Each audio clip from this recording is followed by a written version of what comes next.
بسم اللہ الرحمن الرحیم قال رب اشرح لي صدري ويسر لي أمري واحلل عقدة من لساني يفقه قولي۔ ایک شخص عمیر یا بلال نے رسول اللہ صلی اللہ علیہ وسلم سے پڑی ہوئی چیز کے بارے میں دریافت کیا۔ آپ نے فرمایا اس کی بندھن پہچان لے، یا فرمایا کہ اس کا برتن اور تھیلی کو پہچان لے، پھر 1 سال تک اس کی شناخت کا اعلان کراؤ، پھر اس کا مالک نہ ملے تو اس سے فائدہ اٹھاؤ، اور اگر اس کا مالک آ جائے تو اسے سونپ دو۔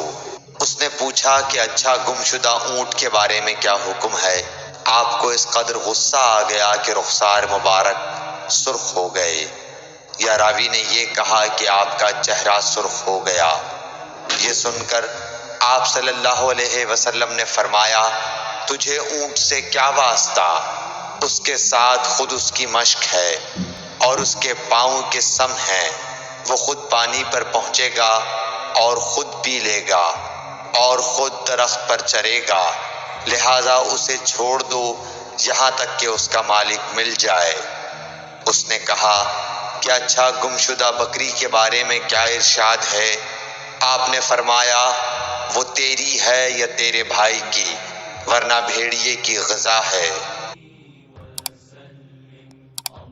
Narrated Zayd bin Khalid al-Juhani Razi Allah Ta'ala anhu, a man asked the Prophet peace be upon him about the picking up of a Luqta, fallen lost thing.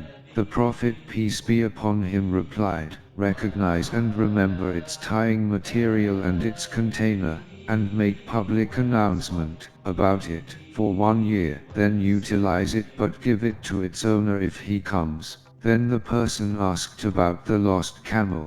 On that, the Prophet got angry and his cheeks or his face became red and he said, you have no concern with it as it has its water container, and its feet and it will reach water, and eat the leaves of trees till its owner finds it.